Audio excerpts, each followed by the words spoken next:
एक दिनेश नाम के शिक्षक थे जो कि एक सरकारी स्कूल में पढ़ाया करते थे। एक दिन मास्टर साहब अपने क्लासरूम में गए और देखे कि सभी बच्चे स्कूल पहुंच चुके हैं और मास्टर साहब क्लास लेना चालू किए और सभी बच्चों से पूछे, बताओ बच्चों, अगर आप लोग कहीं जा रहे हो और आपको एक विचित्र प्राणी मिल जाए जो आपने कभी देखा नहीं हो या देखा हो भी तो, जैसे गाय भैंस या कोई कीड़ा मकोड़ा सांप छिपकली जैसे प्राणी दिख गया हो, तो आप कैसे पहचानोगे कि वह अंडा देता है या बच्चा। अधिकांश बच्चे मौन रहे जबकि कुछ बच्चे आपस में खुसर फुसुर करते रहे। 1-2 मिनट बाद शिक्षक ने खुद ही बता दिया, ये प्रश्न बहुत आसान है। जिनके भी कान बाहर दिखाई देता हो वो अच्छे देते हैं। तो समझ गए ना सभी बच्चे। फिर से दूसरा प्रश्न पूछे मास्टर साहब, ये बताइए, आप लोग के सामने एकदम कोई प्राणी आ गया हो तो आप कैसे पहचानोगे कि शाकाहारी है या मांसाहारी, क्योंकि आपने तो उसे पहले भोजन करते देखा ही नहीं। बच्चों में फिर वही खुसुर फुसुर चलने लगा। शिक्षक ने कहा, देखो भाई, बहुत आसान है।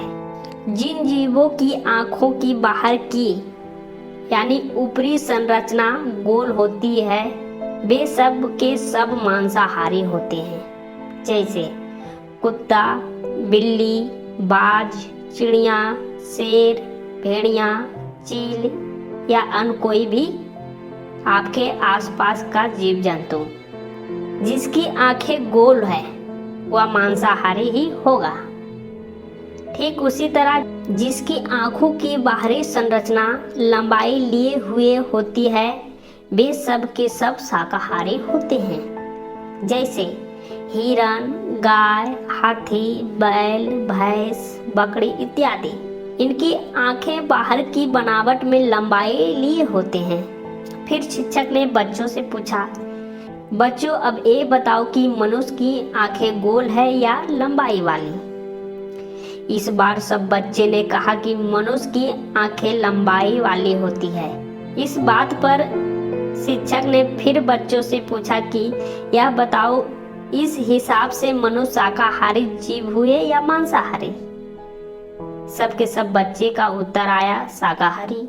फिर शिक्षक से पूछा कि बच्चों, यह बताओ कि फिर मनुष्य में बहुत सारे लोग मांसाहारी क्यों करते हैं।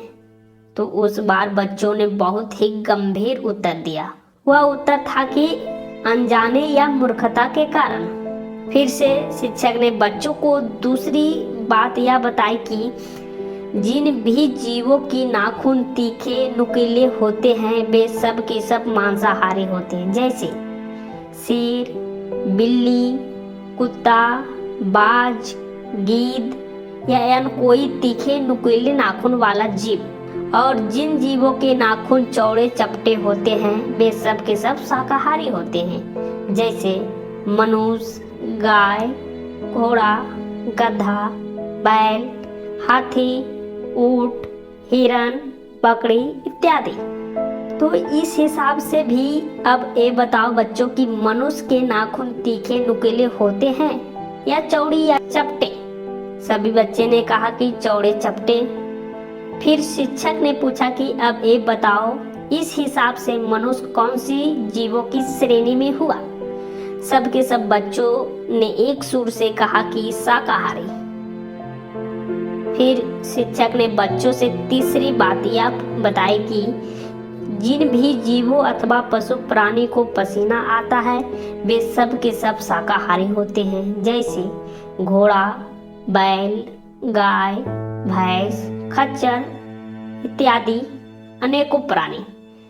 जबकि मांसाहारी जीवों को पसीना नहीं आता है, इसलिए कुदरती तौर पर वे जीव अपनी जीभ निकाल कर लार टपकाते हुए हाँफते रहते हैं। इस प्रकार वे अपने शरीर की गर्मी को नियंत्रण करते हैं। तो प्रश्न यह उठता है कि मनुष्य को पसीना आता है या मनुष्य जीभ से अपने तापमान को कम करता है। सभी बच्चों ने कहा मनुष्य को पसीना आता है। शिक्षक ने कहा कि अच्छा ये बताओ कि इस बात से भी मनुष्य कौन सा जीव सिद्ध हुआ। सबके सब बच्चों ने साथ में बोला शाकाहारी। सभी लोग विशेषकर अहिंसा में, सनातन धर्म, संस्कृति और परंपराओं में विश्वास करने वाले लोग भी चाहे तो बच्चों को नैतिक बौद्धिक ज्ञान देने अथवा सिखाने पढ़ाने के लिए इस तरह के बातचीत की शैली विकसित कर सकते हैं। इससे जो भी समझेंगे सीखेंगे वह उन्हें जीवन भर काम आएगा।